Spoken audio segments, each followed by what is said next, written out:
Merci, Monsieur le Président. Monsieur le Secrétaire général, Messieurs les directeurs, je tiens tout d'abord à m'associer aux propos du Président pour saluer votre action et celle de vos services au cours de cette année 2024. Vous avez relevé le défi des Jeux Olympiques dans un contexte géopolitique extrêmement tendu, rendu encore plus compliqué en politique intérieure par la succession des élections législatives et européennes. Je veux donc saluer l'action de l'ANSSI, de Viginum et évidemment de tout l'écosystème qui vous accompagnait, qui était en première ligne et donc qui ont répondu à ces menaces. En fait, on pourrait dire que le dôme cyber a tenu. Je disais l'an dernier qu'il n'y aurait pas de médaille d'argent en cas de défaillance de nos systèmes d'information ou de déstabilisation du bon déroulement des opérations électorales. Il n'en a rien été, malgré des attaques bien réelles. Vous l'avez rappelé, il faut s'en féliciter. Et comme vous, Monsieur Strubel, c'est effectivement une médaille d'or, je pense, qui est pour vos services et pour toutes vos équipes. Et donc, il est important de leur manifester toute notre reconnaissance d'avoir gagné cette bataille. Et en sénateur des Français de l'étranger, je veux en profiter, comme Hélène, pour vous exprimer notre gratitude pour l'élection Internet, enfin, les actions, le vote Internet pour les Français de l'étranger qui a fonctionné, qui a été très performant et qui montre aujourd'hui qu'il est devenu incontournable à l'étranger pour avoir une élection réussie. Donc ce satisfecit ne doit pas nous empêcher de penser l'avenir.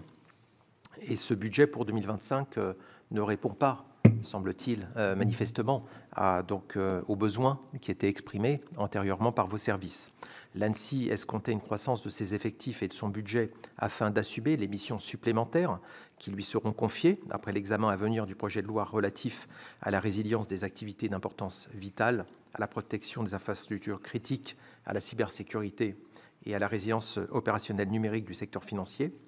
Au lieu de réguler l'activité d'environ 500 entités, ça a été dit, cette agence devra changer d'échelle pour en gérer environ 15 000. Dans le même ordre d'idée, Viginum devait poursuivre sa croissance pour atteindre 65 ETP en 2025. Ce ne sera pas le cas et ses effectifs donc resteront identiques. Ces deux cas de figure posent la question des priorités et des ajustements que vous devrez assumer. Cela pose également la question du périmètre des missions de l'ANSSI. Est-ce que l'agence pourra continuer à mener de front ses activités de régulateur, mais aussi d'acteur et parfois de prestataire de sécurité? On pourrait parler pour 2025, mais on ne peut pas regarder 2025 sans se projeter dans la suite, et c'est ce qui est pour ça que c'est important.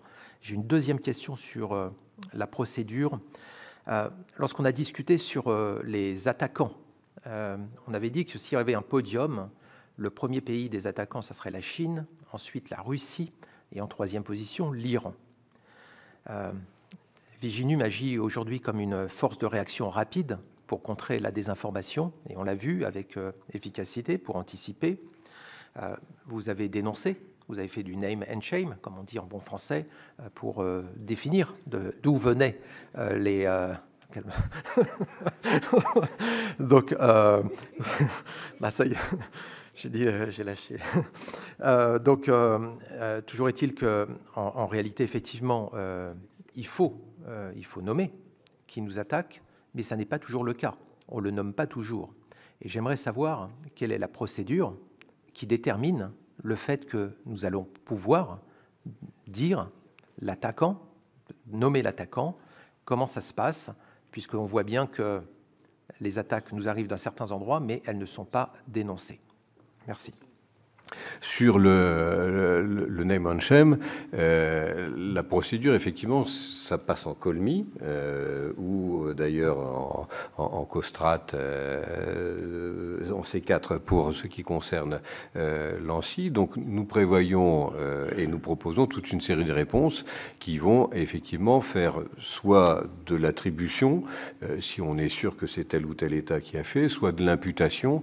Et dans ces conditions-là, nous expliquons que l'attaque ressemble et utilise des modes d'action qui sont habituellement utilisés par des services chinois ou russes ou d'autres, sachant que quelques États peuvent aussi se servir de ces modèles pour se cacher derrière une imputation autre. Après, nous faisons remonter cela au cabinet ministériel, puis aux décideurs, Premier ministre, Président de la République. Et nous sommes service de l'État, donc évidemment, nous attendons l'instruction qui peut venir de l'État dans ce domaine, et sur ce domaine, donc, il va y avoir le sujet imputation, qui certes est importante pour l'information de nos concitoyens, mais nous sommes également dans un système où il y a le jeu des relations internationales, potentiellement des visites de chefs d'État ou de chefs de gouvernement qui peuvent intervenir, d'une conférence qui peut avoir lieu à un moment ou un autre, de l'intérêt aussi de pouvoir se coordonner avec nos voisins européens pour pouvoir taper plus lourdement et faire valoir que non seulement nous avons été attaqués, mais d'autres l'ont été aussi. Donc là encore, une question de choix du calendrier qui peut intervenir, et ce choix du calendrier correspond à des motivations de politique soit intérieure, soit étrangère, et donc ressort de la responsabilité de l'autorité politique sur ce sujet. Il y a en tout cas un point d'arrivée qui est le rapport que nous devrons vous transmettre à la fin de l'année sur les actions que nous avons pu mener, les opérations qui ont pu être menées, et dans ce cadre-là, tout, si je puis dire, y sera, d'une manière ou d'une autre, et donc l'ensemble de la vérité pourra franchir quelques frontières que ce soit. Il n'en demeure pas moins que nous savons aussi travailler avec nos interlocuteurs dans la presse, et donc, le cas échéant, nous sommes aussi capables de faire du off, ou du vrai ou du faux off, qui va permettre à un média de signaler que telle attaque est venue, et ça fait partie là aussi des règles du jeu en matière de politique intérieure, étrangère et d'information. J'avoue d'ailleurs, avec regret, mais que quand ça part d'un grand journal, c'est parfois plus crédible que si ça part d'un communiqué de presse, même s'il vient du SGDSN. Donc l'humilité m'oblige à dire que ça peut être parfois plus efficace sur ce sujet. Sur les ajustements du périmètre de l'ANSSI, je laisserai ensuite Vincent en parler, parce qu'à vrai dire, on en a souvent parlé ensemble pour savoir la place, après tout, au sein du SGDSN, d'une structure qui est opérative, et donc auprès du Premier ministre, d'une manière générale, d'un opérateur, alors que le Premier ministre, par nature, est plutôt un coordinateur et ne devrait pas, ou pourrait ne pas avoir, de service opérationnel à sa main. Le sujet, c'est que ce soit les sujets de manipulation de l'information ou les sujets de cyber, ils sont par nature interministériels. Tout le monde est conservé, chaque ministère est compétent.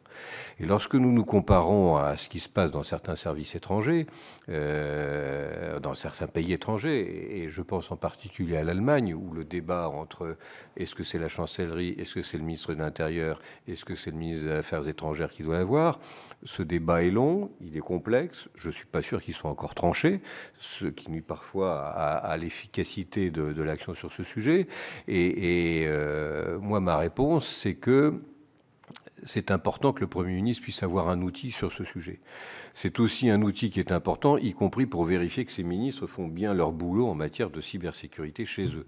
Et tous les ans, et donc dans les semaines prochaines, nous allons avoir une réunion du Premier ministre avec tous ses ministres, ou du directeur de cabinet avec tous les directeurs de cabinet, et on va faire le tableau d'honneur et le tableau d'horreur de ceux qui ont investi et qui ont fait ce qu'ils devaient faire, ou ceux qui doivent encore faire mieux. Et donc, ça, c'est une mission qui doit pouvoir venir vers le Premier ministre. En matière de régulation, ça couvre toute une série de compétences qui vont certes des compétences judiciaires, à des compétences administratives, à des compétences financières. Donc j'ai tendance là aussi à considérer que ça doit pouvoir rester à notre niveau. Et puis, enfin, la coordination avec les collectivités territoriales. D'une certaine manière, c'est bien que ce soit chez nous, parce que est-ce que ça va passer chez le ministre de l'Intérieur? Est-ce que ça va passer chez la ministre en charge des collectivités territoriales? Est-ce que, le cas échéant, ça pourrait être vers le ministre de l'Économie et des Finances, ou le ministre en charge de la communication, à la ministre en charge de la communication? Bref, quand c'est chez nous, c'est quand même mieux, parce que tout le monde reconnaît cet aspect interministériel, y compris parce que cette maison est aussi la maison dans laquelle il y a des conseils de défense où tout le monde se retrouve pour préparer un bilan de ce que nous faisons sur tel ou tel thème de sécurité, Et il y a régulièrement des conseils qui sont consacrés au cyber, comme à la lutte contre la manipulation d'informations. Tout le monde se retrouve chez nous, tout le monde planche, sous l'autorité du SGDSN, pour proposer au Premier ministre et au Président de la République des orientations et des actions à mener. J'ai la faiblesse de penser que, comme nous essayons de bien faire notre boulot, il n'y a pas de querelle de chapelle, il n'y a pas de querelle de compétences, de décrets d'attribution. Tout le monde bosse efficacement et collectivement pour proposer aux grands chefs, si je puis dire, des mesures qui seront admises par les grands chefs et qui, du coup, passent très bien, si je puis dire, en Conseil de défense, sans trahir le secret des délibérations. Si vous le permettez, Vincent peut peut-être compléter. En quelques mots, déjà pour appuyer, si tant est que... Oui. Okay. Je fais vite. Pour appuyer très rapidement, si c'était nécessaire, ce qu'a dit le secrétaire général sur le modèle, moi, vous partagez ma conviction profonde et ancrée dans quelque part 20 années de parcours au sein de la cybersécurité, que notre efficacité, le fait qu'on arrive à faire aussi bien que d'autres avec des moyens 3 fois moindres, aujourd'hui, tient en grande partie à un modèle très intégré, avec une ANSSI placée au-dessus de la mêlée, sous l'autorité du secrétaire général et, à travers lui, du Premier ministre, au-dessus de la mêlée interministérielle, si j'ose dire, et qui intervient dans tous les champs. Et qui est garant d'une forme de cohérence dans l'ensemble des réponses de toute nature à la cybermenace, avec cette force énorme de l'ANSSI qui est que les gens qui font le cadre réglementaire, les agents et agentes qui travaillent à la politique européenne, qui coordonnent des travaux européens, celles et ceux qui font de la certification de produits ou de services, travaillent main dans la main avec leurs collègues qui, au quotidien, regardent dans le blanc des yeux les meilleurs attaquants du monde et répondent et trouvent des réponses qui marchent face à ces attaques-là. Et ça fait que, on est écouté, notre crédibilité est aussi une de nos forces, mais deux, ce qu'on fait a un sens et est adapté à cette menace. Donc je pense que, voilà, même si ce modèle très intégré n'exclut pas beaucoup de sous-traitance. Et là encore, c'est ce qui fait qu'on arrive à travailler aujourd'hui avec un effectif finalement réduit par rapport à nos voisins équivalents. On traite énormément avec le secteur privé. On a su déléguer au secteur privé énormément du traitement d'incidents. On sait le faire aussi vis-à-vis d'acteurs nouveaux comme les CISORT régionaux ou sectoriels. Mais à la fin, on reste le chef d'orchestre ou la tour de contrôle. Et avec cette connaissance très intégrée, les pieds ancrés dans la réalité de la menace. Sur quelques mots sur le naming and shaming, pour dire qu'il y a une forme de... Il n'y a pas que ça comme levier. C'est la réponse, dénoncer très publiquement, c'est la réponse naturelle à une manipulation de l'information, parce qu'il s'agit de rétablir la vérité. Dans le domaine cyber, dire que tel ou tel pays nous attaque, quand c'est déjà de notoriété publique, n'est pas forcément très dissuasif. Ce qu'on fait, en revanche, et qui est dans la pratique quasi quotidienne, c'est de partager de l'information technique, de dire... peu importe qui nous attaque, voici les outils utilisés, les adresses IP, les types de manières de repérer les attaquants qui mènent telle ou telle campagne. Ça, on le fait à travers des mémos qui soit sont diffusés à la communauté des sachants cyber, soit sont diffusés très publiquement sur le site web de l'ANSSI. D'autres le font. Et ça conduit à abaisser les capacités de l'attaquant en les rendant détectables.